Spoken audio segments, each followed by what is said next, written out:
नमस्कार दोस्तों, मैं अर्जुन आपका स्वागत करता हूं स्टी बाय अर्जुन के यूट्यूब चैनल में। तो दोस्तों आज की हमारी क्लास है भारत का परिचय के बारे में। दोस्तों आज की हमारी क्लास है भारत का सामान्य परिचय के बारे में।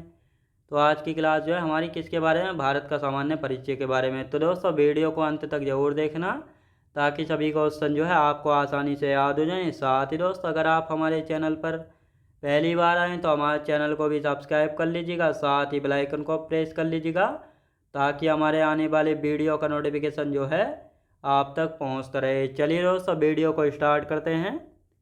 तो आज की क्लास में हम जानने वाले हैं भारत के प्रमुख चैनलों के बारे में जानेंगे। भारत में कौन कौन से चैनल जो है पाए जाते हैं। अब सबसे पहले चैनल यानी ये जल संधि वगैरह होता क्या है तो इसके बारे में हम जानेंगे। तो आप 2 मिनट पहले कल की क्लास का रिवीजन करेंगे ताकि आपको अच्छे से याद होता रहे सब कुछ हाथों हाथ। तो कल की क्लास में हमने भारत के पड़ोसी देशों के बारे में जाना था और आज की कल की थी हमारी दूसरी क्लास।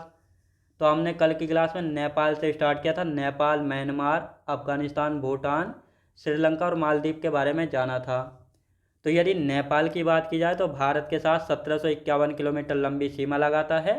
भारत के 5 राज्य हैं जो कि नेपाल के साथ सीमा लगाते हैं। उत्तराखंड है, यूपी है, बिहार है, पश्चिम बंगाल और सिक्किम। तो ये 5 राज्य सीमा लगाते हैं। साथ ही नेपाल की राजधानी की हम बात करते हैं, काठमांडू है। नेपाली रुपया यहाँ की करेंसी है। और सबसे ऊंची चोटी माउंट एवरेस्ट है। सबसे लंबी नदी है कर्नाली नदी। तो ये था किसके बारे में दोस्तों, नेपाल के बारे में। इसके बाद हमने बात की थी किसके बारे में, म्यांमार के बारे में।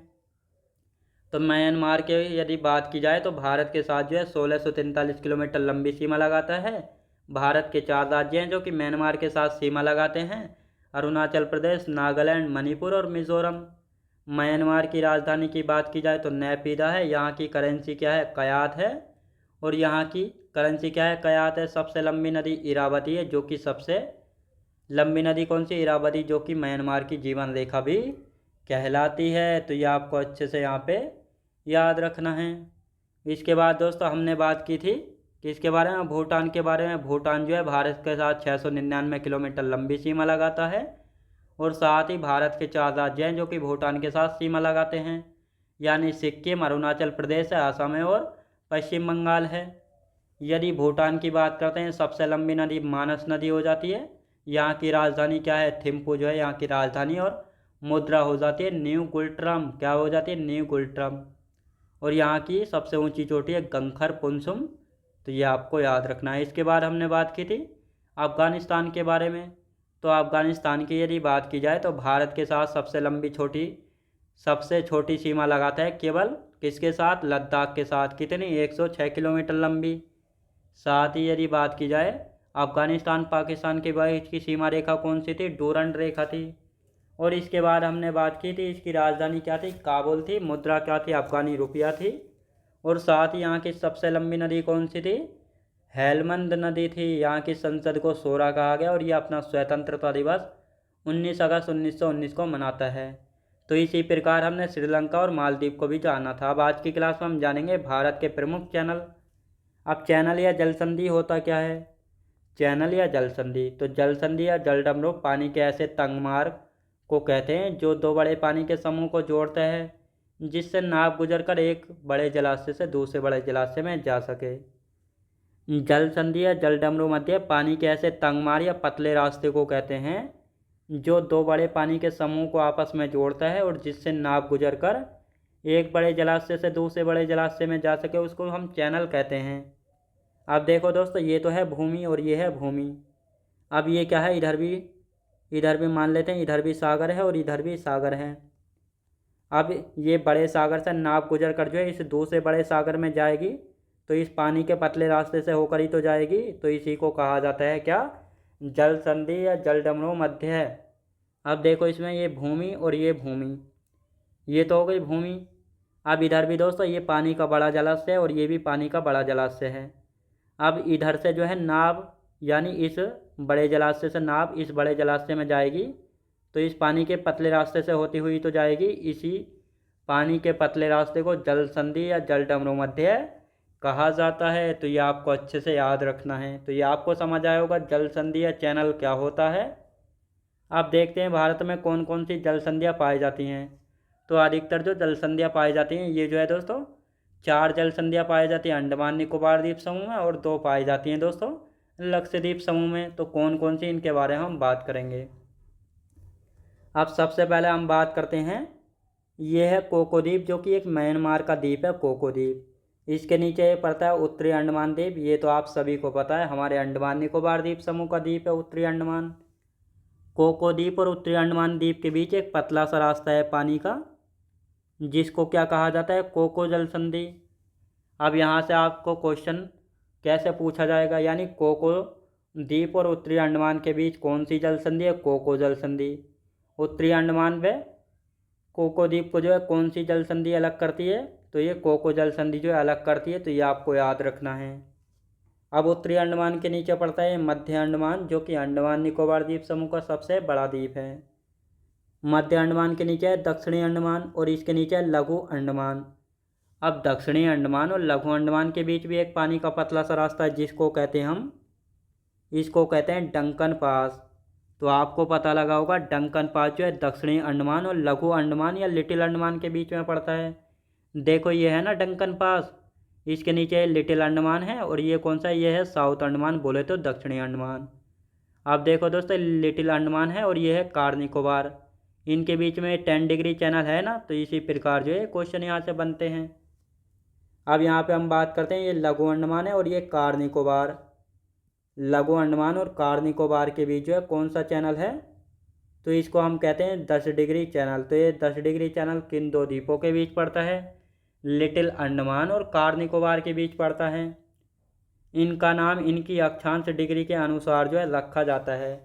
जैसे 10 डिग्री चैनल है तो ये नाम किसके आधार पर रखा गया, इनकी अक्षांश रेखा के आधार पर जो है रखा गया है। तो ये आपको अच्छे से यहाँ पे याद रखना है। अब कार निकोबार के नीचे पड़ता है लिटिल निकोबार, लिटिल निकोबार के नीचे पड़ता है ग्रेट निकोबार, और ये ग्रेट निकोबार जो है दक्षिणी अंडमान का सबसे, ग्रेट निकोबार जो है अंडमान निकोबार द्वीप समूह का सबसे दक्षिणी द्वीप है। और इसके नीचे पड़ता है सुमात्रा द्वीप, जो कि एक इंडोनेशिया का द्वीप है। अब सुमात्रा द्वीप के बीच और ग्रेट निकोबार के द्वीप जो है पानी का एक पतला सा रास्ता है, जिसको कहते हैं ग्रैंड चैनल।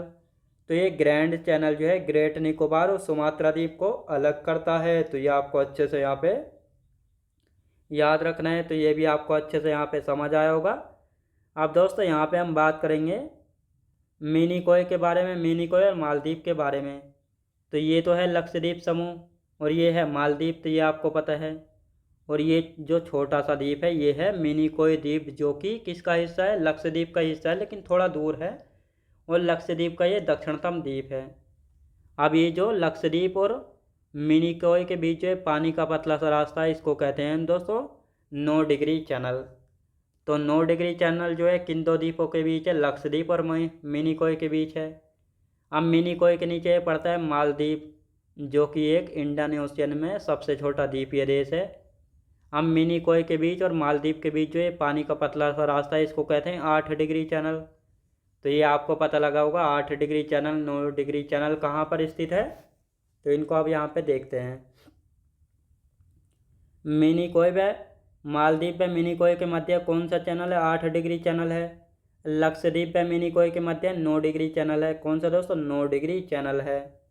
अब यहाँ पे हम बात करते हैं दक्षिणी अंडमान व लघु अंडमान के बीच जो है कौन सा चैनल है, डंकन पास है। लिटिल अंडमान और कार निकोबार के बीच 10 डिग्री चैनल है, इसको मैं ऑलरेडी आपको समझा चुका हूँ। अब देखो यहाँ पे ये है भारत और ये क्या है, लक्षद्वीप समूह, ये है मिनिकॉय द्वीप। अब इनके बीच जो है पानी का पतला सा जो रास्ता है, इसको कहते हैं 9 डिग्री चैनल। ये है मालदीव और ये है मिनिकॉय। अब इन दोनों के बीच जो है पानी का पतला सा रास्ता है, इसको कहते हैं 8 डिग्री चैनल। तो ये आपको समझ आया होगा 8 डिग्री चैनल किन दो द्वीपों के बीच है, 9 डिग्री चैनल किन दो द्वीपों के बीच है। तो ये आपको अच्छे से समझ आया होगा। अब यहाँ पे हम बात कर लेते हैं भारत और श्रीलंका के बीच कौन सी जल संधि है। तो भारत और श्रीलंका के बीच कौन सी जल संधि है, पाक जल संधि है। यानी भारत और श्रीलंका के बीच कौन सी जल संधि है, पाक जल संधि है। अब इसको यहाँ पे हम समझते हैं। तो ये तो भारत हो गया और ये है श्रीलंका, आप सभी को पता है ये है श्रीलंका। अब ये जो पानी का जो ये पतला सा रास्ता है, इसी को कहते हैं पाक जल संधि। अब ये पाक जल संधि किन दो देशों के बीच है? भारत और श्रीलंका के बीच है, तो ये आपको याद रखना है। देखो इसमें ये है तमिलनाडु, ये है श्रीलंका। अब इनके बीच जो है रेड वाली जो है ये है जल संधि, पाक जल संधि। किन दो देशों के बीच है? भारत और श्रीलंका के बीच है, तो ये आपको समझ आया होगा। पाक जल संधि किन दो देशों के बीच है? भारत और श्रीलंका के बीच है। अब दोस्तों यहाँ पे हम बात करेंगे कोको द्वीप, जो कि एक म्यांमार का द्वीप है, और साथ ही उत्तरी अंडमान, इन दोनों के बीच कौन सा चैनल है? कोको जल संधि है। सुमात्रा द्वीप ये इंडोनेशिया का, और ग्रेट निकोबार ये भारत का है। तो सुमात्रा द्वीप और ग्रेट निकोबार के बीच कौन सा चैनल है? Grand channel. तो ये सारे चैनल जो है आपको अच्छे से याद हो गए होंगे, क्योंकि इनसे क्वेश्चन बनते ही आपको पता होना चाहिए। ये अंडमान निकोबार द्वीप समूह का मैप है। ये 10 डिग्री चैनल है कार निकोबार और लिटिल निकोबार के बीच। अब यहाँ पे ये पड़ता है 10 डिग्री चैनल, तो ये आपको याद रखना है। अब देखो इसमें ये क्या है? ये है डंकन पास, और ये क्या है? ये है 10 डिग्री चैनल। तो ये आपको अच्छे से यहाँ पे याद रखना है। तो ये अंडमान निकोबार द्वीप समूह का मैप है, जिसको आप अच्छे से देख लेना। तो आज की हमारी क्लास यहीं तक रहेगी, क्योंकि आज की क्लास में हमने भारत के जो चैनल यानी जल संधि थी ये हो चुके हैं कंप्लीट। अब कल की क्लास में हम जानेंगे भारत का समुद्री क्षेत्र। भारत का समुद्री क्षेत्र में हम जानेंगे कि भारत को जो है समुद्र पर कितना अधिकार जो है मिला हुआ है। इस सब के बारे में हम कल की क्लास में कंटिन्यू करेंगे। तो आज की क्लास हमारी यहीं तक रहेगी। तो मैं उम्मीद करता हूँ आपको वीडियो क्वालिटी, कंटेंट वगैरह सभी कुछ आपको पसंद आया होगा। पसंद आया तो लाइक शेयर और सब्सक्राइब करना बिल्कुल भी ना भूलें। साथ ही दोस्त, अगर आप हमारे चैनल पर पहली बार आएँ तो हमारे चैनल को भी सब्सक्राइब कर लीजिएगा, साथ ही बेल आइकन को प्रेस कर लीजिएगा, ताकि हमारे आने वाले वीडियो का नोटिफिकेशन आप तक पहुंचता रहे। चलिए दोस्तों, मिलते हैं नेक्स्ट वीडियोज़ में।